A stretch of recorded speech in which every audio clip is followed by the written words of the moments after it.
गुरु भक्ति योग।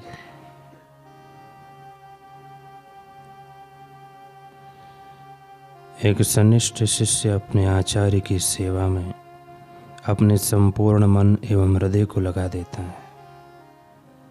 तत्पर शिष्य किसी भी परिस्थिति में अपने गुरु की सेवा करने का साधन खोज लेता है। अपने गुरु की सेवा करते हुए जो साधक सब आपत्तियों को सह लेता है, वह अपने प्राकृत स्वभाव को जीत सकता है। शांति का मार्ग दिखाने वाले गुरु के प्रति शिष्य को सदैव कृतज्ञ रहना चाहिए।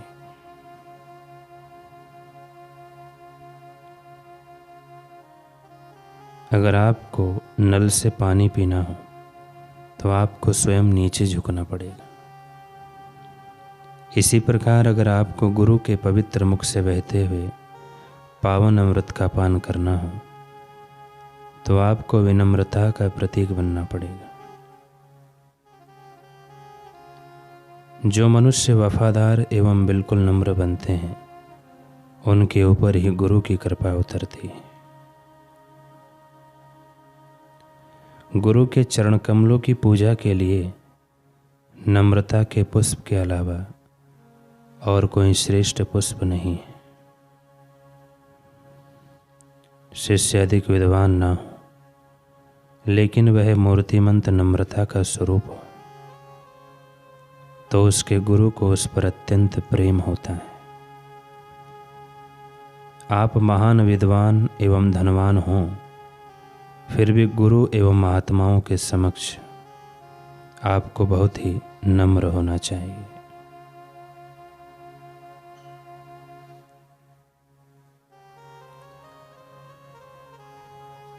शिष्य ने महात्मा से पूछा, गुरुदेव, रावण ने जीवन पर्यंत आसुरी वृत्ति के वशीभूत होकर कर्म किए, साधु संतों को कष्ट दिया, माँ जानकी का हरण किया, परंतु कहा जाता है कि प्रभु श्री राम के हाथों मृत्यु होने के कारण वह मुक्ति को प्राप्त हुआ।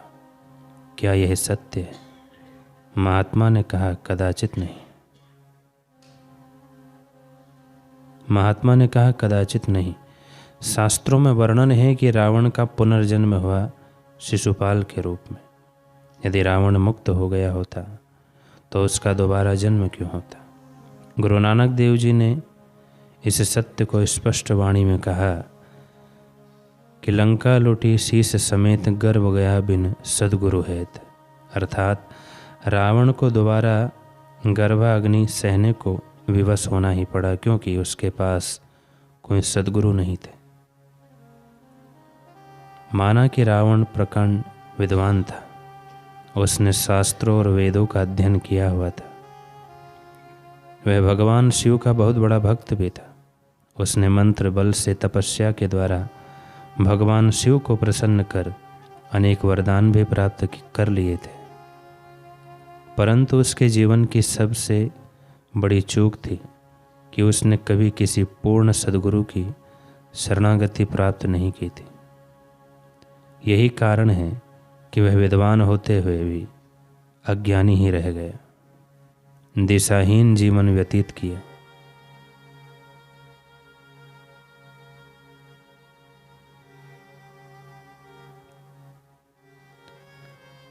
यदि उसके जीवन में कोई पूर्ण सद्गुरु का पदार्पण हुआ होता तो उसने उनसे ज्ञान दीक्षा प्राप्त की होती, तो उसका मन निरंकुश ना हुआ होता।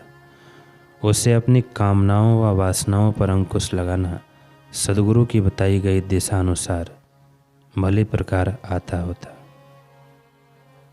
गुरुदेव उसके जीवन को पल प्रतिपल सही दिशा देते, उसे कल्याण के मार्ग पर अग्रसर करते। वह केवल शास्त्रज्ञ या विद्वान न रहकर अनुभवी ज्ञानवान बन पाता। इसलिए गुरु नानक देव जी कहते हैं कि गर्भ गया बिनु सद्गुरु हेत, 84 के चक्कर से छूटने का, भवसागर पार करने का, गर्भाग्नि से बचने का, मुक्ति का मात्र एक ही उपाय है, सद्गुरु के शरणागति। यदि हम रावण के जीवन को रूपक के रूप में देखें तो लंका में 10 शीश वाले रावण का निवास है। यह शरीर ही स्वर्णमयी लंका है। उसमें अहम का निवास है, जो सीता अर्थात भक्ति को राम अर्थात ब्रह्म तक पहुंचने नहीं देता। रावण को शास्त्रज्ञों ने अहंकार का प्रतीक बताया है। 10 शीश अर्थात अहम की अधिकता।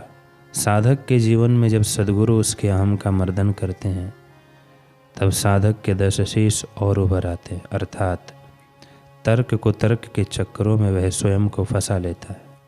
बुद्धि उसकी अनेक प्रकार से सोचने लगती है कि मैंने तो ऐसा कुछ किया ही नहीं, फिर भी गुरु द्वारा या फिर गुरु भाइयों द्वारा ऐसा व्यवहार मेरे साथ क्यों हो रहा है।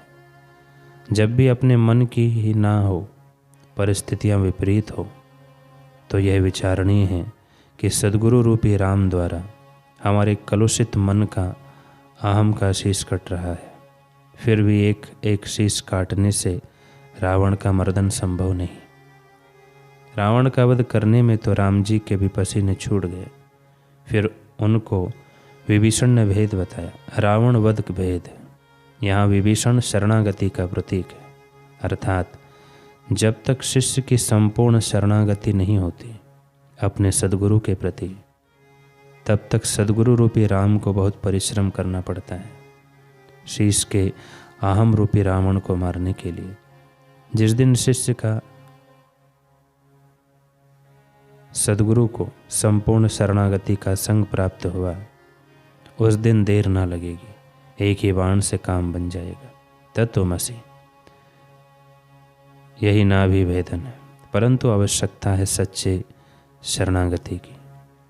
तो हम सभी में जो अहंकार और विकार रूपी रावण बैठा है, उसका वध अत्यधिक आवश्यक है, नहीं तो हमारे जीवन में